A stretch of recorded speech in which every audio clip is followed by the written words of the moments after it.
আমি আমার ঘরে বসে ডোরেমন কার্টুন দেখছিলাম। অমন সময় মাথায় থাপড় মেরে হাত থেকে রিমোট নিয়ে গেল রিফাত ভাইয়া। আমি তো ওকে দেখেই তেলে বেগুনে জ্বলে উঠলাম। কারণ এই গন্ডারটা 2 মাস পর বাসায় ফিরেছে। কিল ঘুষি দিয়ে রিফাত ভাইয়াকে বললাম, তোমাকে আসতে বলেছে কে? আরও 4-5 মাস থাকতেই পারতে, ঢং দেখাতে আসছো। কথা শেষ না করেই চোখ নাচিয়ে আবার বললাম, ঢাকায় গেলে আর আসতে মন চায় না বুঝি? তা আসতে মন চাইবে কিভাবে মনিকা আপুকে ছাড়া? তা বিয়েটা করে নাও না বাবা। তাহলে আর দেখা করার জন্য কোনো ওসিলা লাগবে না। রিফাত ভাইয়া আমার মাথায় গাঁটটা মেরে বলল, চুপ চুপ আব্বু শুনতে পাবে। পর মুহূর্তে একটু ভাব নিয়ে বলল, আর এখনো আমার বিয়ের বয়স হয়নি। আমি হলাম পিচ্ছি বাচ্চা। ভাইয়ার থুতনিতে হাত দিয়ে বললাম, ওরে আমার আদরের দুলাল, তুমি কবে বা বড় ছিলা? বুড়ি তো আমি হয়ে গেছি। তুমি তো 22 বছরের কচি খোকা। বয়স বেশি হয়ে যাচ্ছে না রে? আচ্ছা তাহলে তো বিয়ে করা দরকার। আমার চুলে টান মেরে বলল, তার আগে তোকে বিদায় করেনি। আজই আব্বু আর চাচুকে বলবো তোর বিয়ের জন্য ছেলে দেখতে।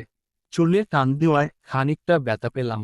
তাই ভাইয়ার হাতে চিমটি দিয়ে বললাম, হ্যাঁ আসছে। আমি হলাম পিচ্ছি বাবু, তুমি বিয়ে করো আগে, তারপর আমারটা দেখা যাবে। ভাইয়া বলল, তাই? ওয়েট কর, তোকে দেখাচ্ছি মজা। এই বলেই আমার পেছনে দৌড়াতে শুরু করলো। আমিও দিলাম এক দৌড় সোজা বড় মায়ের পেছনে। বড় মা রান্না করছিলেন। হিরে ফারাবি, এভাবে দৌড়াচ্ছিস কেন? কাঁদো কাঁদো হয়ে বললাম, দেখ না তোমার ছেলে আমাকে এসেই জ্বালানো শুরু করেছে। আমি তোকে জ্বালাই নাকি তুই জ্বালাস? তুমিই তো জ্বালাও। ফারাবি তোকে কিন্তু এবার। আচ্ছা আমি তাহলে বড় মাকে সব বলেই দিচ্ছি। বড় মা, ফারাবি আজকে তোকে তো আমি দেখেই নিব। তুই বড্ড পেকে গেছিস। আবার দুজনের দৌড়াদৌড়ি শুরু। দৌড়াতে দৌড়াতে বাগানে চলে এসেছি, হঠাৎ এক পাখির সাথে ধাক্কা খেলাম। ভয়ে আমি চোখ বন্ধ করে রেখেছি। ভাবলাম আজকে আমার কোমর শেষ। হঠাৎ আবিষ্কার করলাম আমি তো ব্যথা পাচ্ছি না, এটা কিভাবে সম্ভব? দেখার জন্য চোখ খুললাম, দেখলাম আমি কারো বাহুর মাঝে অবস্থিত। মাথাটা উপর করতেই দেখলাম ফারহান ভাইয়া আমার কোমর জড়িয়ে ধরে আছে। আমি বোধহয় বাকশক্তি হারিয়ে ফেলেছি, মুখ থেকে কোনো শব্দই বের হচ্ছে না। হঠাৎ ফারহান ভাইয়ার কথায় চমকে উঠলাম, কি রে, আজকে কি আর উঠবি না? আর এভাবে বানরের 3 নাম্বার বাচ্চার মতো লাফাচ্ছিলি কেন? কি আমি বানরের 3 নাম্বার বাচ্চা, বেটা হনুমান? মনে মনে আরও 4-5টা গালি দিয়ে ওনার থেকে নিজেকে ছাড়িয়ে ওড়নাটা ভালো করে জড়িয়ে মাথা নিচু করে দাঁড়ালাম। তখনই রিফাত ভাইয়ার আগমন। হে ফারহান, বলেই জড়িয়ে ধরল। ফারহান ভাইয়ার রিফাত ভাইয়ার পিঠ চাপড়ে বলল, তা আজকাল আমাকে মনে হয় ভুলেই যাচ্ছিস। 2 মাস পর ফিরতে ইচ্ছে হলো। কেমন আছিস? মোটা হয়ে গেছিস বোধহয়। আমার ভাবিজানের আদরে তো মোটু হবিই। ভাইয়া একটা মিষ্টি হাসি দিয়ে বলল, আরে তেমন কিছু না। অনেক দিন পর দেখছিস তাই এমন লাগছে। কথার মাঝে দুজনে গট গট করে বাসার ভেতর চলে গেল। আমি স্বস্তির নিঃশ্বাস ফেললাম। বাগান থেকে একটা কালো গোলাপ ফুল নিয়ে চলে গেলাম। কালো গোলাপ আমার অনেক প্রিয় নয়, তবে ভালো লাগে। বিরল প্রজাতির সব কিছুই আমার ভালো লাগে। এটি শুধুমাত্র তুরস্কর দক্ষিণ পূর্ব দিকে সানলুরফা প্রদেশের হালফেতি নামক অঞ্চলে প্রাকৃতিকভাবে ফুটে। কালো গোলাপ আমাকে ফারহান ভাইয়া জন্মদিনের গিফট হিসেবে দিয়েছিল। আমি সব সময় বায়না করতাম কালো গোলাপের জন্য, কিন্তু এটা বিরল ফুল, তাই সহজে পাওয়া যায় না। আমি যখন অষ্টম শ্রেণীতে পড়ি তখন ফারহান ভাইয়া আমাকে আমার 14তম জন্মদিনের গিফট হিসেবে দিয়েছিল আর বলেছিল, কালো গোলাপ তোকে দিলাম যাতে তোর জীবনের সব কালো ছায়া কালো গোলাপ শুষে নেয়। সম্পূর্ণ যন্ত্রের রাখবি, যদি কিছু হয় তাহলে তোর হাত পা বেঁধে রেখে দিব। কি ভয়ঙ্কর কথা! যদিও একটু ভয় পেয়েছিলাম, কিন্তু আমি সব থেকে এই উপহারে খুশি হয়েছিলাম। সেই থেকে এই কালো গোলাপ আমার সঙ্গী। দিনগুলো কতটা স্নিগ্ধ ছিল, অথচ দিনকে দিন মানুষটা গম্ভীর হয়ে উঠেছে। এই মনে হয় আপন, আবার মনে হয় শত্রু। স্কুলের প্রাক্তন ছাত্র আকাশ ভাইয়া আজকে আমাকে প্রপোজ করেছে। ছেলেটা সম্পূর্ণ বখাটে। রাস্তাঘাট মানুষ শিক্ষক মানে না, যেখানে সেখানে সিগারেট মদ খাওয়া শুরু করে। বড়দের সম্মান তো কখনোই না, আর মেয়েদের সাথে ফ্লার্ট করা তো নিত্যদিনের ব্যাপার। প্রাইভেট পড়ে বাসায় ফিরছিলাম। আমি রাত্রি, শিলা বৈশাখী একই কোচিংয়ে পড়ি। রাত্রি আর বৈশাখীর বাসা অন্য গলির মোড়ে। আর শিলা আর আমার বাসার প্রথম গলিটা একই। আর এই প্রথম গলির মোড়ের চায়ের দোকানের পাশে ক্যারাম স্টলে বখাটে আকাশ ভাইয়াদের প্রধান আড্ডা মহল। রোজ হানিফ কাকার চায়ের দোকানটা খোলা থাকে কিন্তু আজ নেই। আর শিলার জ্বর হওয়ায় শিলাও নেই, খানিকটা ভয় হচ্ছে কিন্তু কিছু করার নেই, এই গলি দিয়ে বাসায় ফিরতে হবে। কারণ অন্য দিক দিয়ে ফিরতে গেলে আমায় আরো 3টে গলি টপকাতে হবে। কেউ কি চায় সহজ পথ থাকতে অধিক পরিশ্রম করতে? আমিও তেমনই সহজ পথটাই বেছে নিলাম আর নিরুপায় হয়ে একটা দীর্ঘ শ্বাস ফেলে মনে খানিকটা সাহস জোগালাম। মাথা নিচু করে হেঁটে যাচ্ছিলাম আকাশ ভাইয়াদের আড্ডা মহল থেকে। পেরোতে না পেরোতো পেছনে থেকে বখাটে আকাশ ভাইয়ার চেলা নিহাবের ডাক, এই পিচ্ছি। কথায় আছে না, যেখানে বাঘের ভয় সেখানেই সন্ধ্যা হয়। ভয়ে লোক গিললাম। ডাকটা শুনতে পেয়ে ও আমি না শোনার ভান ধরলাম। আমি কিছু না ভেবে আরও তাড়াতাড়ি হাঁটা শুরু করলাম। জনশূন্য রাস্তা, ভয় পা কাঁপছে, মনে হচ্ছে কেউ পা টেনে ধরে আছে। রাস্তা যেন ফুরুচ্ছেই না, তবুও আমি চেষ্টার শীর্ষে নিজেকে আগাতে লাগলাম। কিন্তু এ চেষ্টার সুফল পেলাম না আর। দৌড়ে এসে আকাশ ভাইয়া আমার সামনে দাঁড়ালো। আমি পাশ কাটিয়ে চলে আসার সময় খপ করে আমার হাত ধরে ফেলল। ভয়ে আমি কিছু বলতেও পারছিলাম না। হঠাৎ আকাশ ভাইয়া তার চেলা নিহাবকে বলল, মেয়েটা জোস তাই না রে? তোর ভাবি বানালে কেমন হয়? নিহাব ভাইয়া এক বিশ্রী হাসি দিয়ে বলল, মামা মেয়ে তো জোস, কিন্তু পিচ্ছি। আকাশ ভাইয়া এক বিশ্রী শব্দ করে বলল, আরে পিচ্ছি হলে কি হবে, এখনই দেখ কত জোস। আরও কিছু ভাষার অপব্যবহারের মাধ্যমে নোংরা মানসিকতার পরিচয় দিল আর বলল, এটাকেই লাগবে আমার। দুজনে অট্টহাসির সাথে পৈশাচিক চাহনিতে মেতে উঠল। আমার চোখ ছলছল করছে, নিজেকে খুব ফুটবল মনে হচ্ছে। আমি হাতটা ঝটকা মেরে ছাড়িয়ে চলে যাওয়ার জন্য পা বাড়ালাম, তখনই আকাশ ভাইয়া আমার পথ আটকে বলল, আরে বেবি যাচ্ছ কোথায়, এখনই চলে যাবে। কিছু অশ্লীল উক্তি করল যার ফলে আমি আরো ভয় পেয়ে গেলাম। দৌড় দিতে যাব তখনই আমার ওড়না ধরে টান দিল। নিজেকে আড়াল করতে দ্রুত নিজের সর্বশক্তি দিয়ে ধাক্কা মারলাম। হঠাৎ ধাক্কা খাওয়ার কারণে আকাশ ভাইয়া খানিকটা পিছিয়ে গেল। সেই সুযোগে নিজের বেস্ট দিয়ে দৌড়াতে থাকলাম। আমি যেন হিতাহিত জ্ঞান শূন্য হয়ে পড়েছি। বাসায় ফিরে ব্যাগ কাঁধে নিয়ে ছাদে চলে আসলাম। পেছনে থেকে রিফাত ভাইয়াকে দেখে চোখের পানি অবাধ্য হয়ে গেল। চোখ থেকে অঝরে পানি পড়ছিল, চোখের পানি লাগামহীন হয়ে গেছে। দুঃখ, কষ্ট, রাগ, দুর্বলতা সব চোখের পানি হয়ে ঝরছিল যেন। রিফাত ভাইয়া আমার চাচাতো ভাই হলে ও কোনো মতে আপন ভাইয়ের থেকে কম নয়। রিফাত ভাইয়া আর আমি একে অপরের জন্য জান। ছোট থেকে ভাইয়ার কাছে এটা এটা আবদার করতাম, ভাইয়া বলতো সে নাকি এনে দেবে না। তাই আমি গোমরা মুখ করে বসে থাকতাম আর বলতাম ভাইয়ার সাথে কথাই বলবো না। পরক্ষণেই দেখতাম ভাইয়া সেটা দ্বিগুণ এনে দিয়েছে। আর আমি খুশিতে আত্মহারা হয়ে জড়িয়ে ধরে ভাইয়াকে বলতাম, আমার বেস্ট ভাইয়া। আমাদের ভাই বোনের সম্পর্ক অসাধারণ। কখনো মনে হয়নি আমরা চাচাতো ভাই বোন। আর আমাকে যখন স্কুলে বা আশেপাশের কেউ জিজ্ঞাসা করত, তোমরা কো ভাই বোন, আমি বলতাম আমরা 2 ভাই বোন। আমি আর আমার রিফাত ভাইয়া। রিফাত ভাইয়া আর আমি দুজনেই একা হলেও কখনো আমরা নিজেদের একা ভাবিনি। আব্বু আম্মু, বড় মা আর বড় আব্বুও তেমনি, তাদের 2 সন্তান বলে এভাবে। তাই তো আমি যখন নবম শ্রেণীতে পড়ি তখন বিশেষ কারণে আব্বুর ট্রান্সফার হয় ঢাকা টু সিলেট। আর আমরা পুরো পরিবার সিলেটে 2 বছরের জন্য শিফট হই। সিলেটে ও আমাদের নিজস্ব বাড়ি আছে।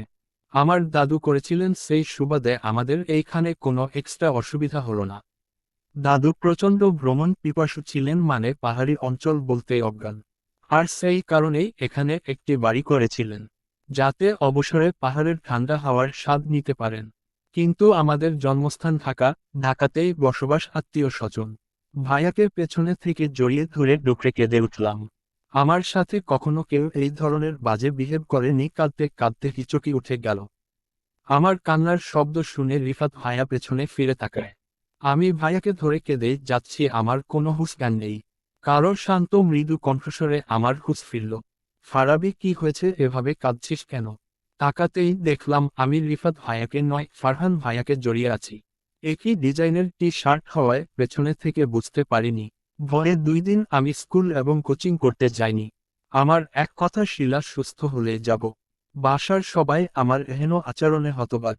সবার মুখে এক বুলি, যে মেয়ে নিজের জ্বর হলে ও স্কুল কোচিং বন্ধ করে না, সে বান্ধবীর জ্বরের জন্য অ্যাবসেন্ট করছে। ব্যাপারটা কেমন যেন সন্দিহান, তাই নয় কি? উফফ, বুঝি না, যেহেতু আমি একা যেতে চাচ্ছি না নিশ্চয়ই কোনো সমস্যা আছে।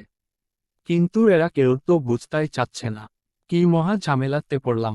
তাই মাথায় একটা বুদ্ধি খেলালাম, রুমে গিয়ে চট করে দরজা লাগিয়ে বসে রইলাম। আর তার আগে একটা কাগজে বড় বড় করে লিখলাম যে ফারাবি ততক্ষণ পর্যন্ত দরজা খুলবে না, যতক্ষণ না সবাই স্কুল আর কোচিংয়ের কথা বলা বন্ধ করছে। এই সুন্দর লেখাটা রুমের পাশের দেওয়ালে টানিয়ে দিলাম। সবাই এই ব্যাপারে চমকে উঠল, এইটুকু ব্যাপারে কেউ এমন করে জানা ছিল না। রিফাত ভাইয়া দরজার কাছে এসে অনেকক্ষণ ডেকে গেল, কিন্তু আমি বলে দিলাম তোমাদের কথা বিশ্বাস করি না। তারপর একে একে আম্মু, বড় মা, বড় আব্বু ডেকে গেলেন। আব্বু বাসায় নেই, আজ দুদিন অফিসের কাজে কক্সবাজার গেছেন, না হলে হয়তো তিনি এসেও ডাকতেন। আব্বুর কথা ভাবতেই মনটা খারাপ হয়ে গেল। নিজের মনকে নিজেই সান্ত্বনা দিলাম, তারপর দীর্ঘশ্বাস ফেলে চুপচাপ পা ছড়িয়ে খাটে শুয়ে পড়লাম। ফ্যানের দিকে এক ধ্যানে তাকিয়ে আছি। কালকের কথা মনে পড়তেই মনটা বিষিয়ে উঠল। আবার খানিকটা লজ্জা পেলাম ফারহান ভাইয়াকে জড়িয়ে ধরার কথা ভেবে। সে যাই হোক ভাইয়াই তো হয়। কিন্তু ফারহান ভাইয়া কাল এত ঠান্ডা মেজাজে কথা বলছিল কেন? হয়তো আমাকে কাঁদতে দেখে। এই সব চিন্তা করছিলাম অমন সময় রিফাত ভাইয়া ডাক দিল। আমাকে শুনিয়ে শুনিয়ে বলল, ফারাবি, তুই বোধহয় আর কিটক্যাট খেতে পছন্দ করিস না। আচ্ছা থাক, আমি খেয়ে নেই, আমি চললাম রে। এই যে রিফাত ভাইয়া সব সময় আমার কলিজাতে টান মারে। ধ্যাত কি যে করি ভাল লাগে না। রুমের মধ্যেই পায়চারি করছি আর নিজেই নিজেকে বলছি যাই হয়ে যাক, কিটক্যাটের সাথে রাগ করা যাবে না। দরজা খুলে দিলাম এক দৌড়, দেখি রিফাত ভাইয়া করিডোরে আছে। হাত থেকে হ্যাচকা টান মেরে চকলেট নিয়ে নিলাম, বললাম তোমরা কিন্তু বলেছ আমাকে আর স্কুল কোচিং মিস নিয়ে কিছু বলবে না। রিফাত ভাইয়া বলল, চকলেট নিয়েছিস না, এখন যেতেই হবে। কোনো অজুহাত চলবে না।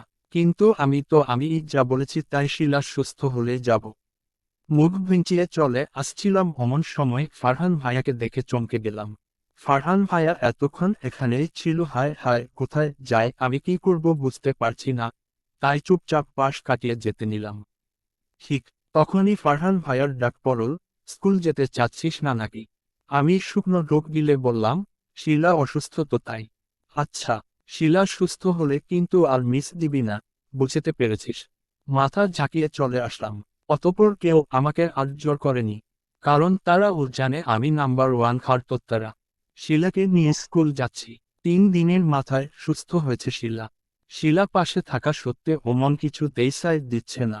তিনটে দিন স্কুল কোচিং মিস হয়েছে আমার, মন সায় না দিলে ও যেতেই হবে। আমি যে নিরুপায়, হতাশা, দুর্বলতা আর রাজ্যের চিন্তা সবকিছু দীর্ঘশ্বাস হয়ে বুক চিরে বেরিয়ে আসুন। ধীরে ধীরে হেঁটে চলছি। মনের ভেতর অজানা সব ভয় কাজ করছে। নিজেকে সামলাতে বেশ বেগ পেতে হচ্ছে আমায়। অসহায় এর মতো হেঁটে চলছি আর সেই দিনের নরকেও ঘটনাগুলো মাথায় ঘুরপাক খাচ্ছে। আমাকে ভাবলেশহীনভাবে হাঁটতে দেখে শিলা কয়েকবার ডেকেছে। শিলার কণ্ঠস্বর যেন আমার মস্তিষ্ককে সাড়া দিল না। শিলা আমার এমন মতিভ্রম দেখে হালকা করে কয়েকটা ধাক্কা দিল।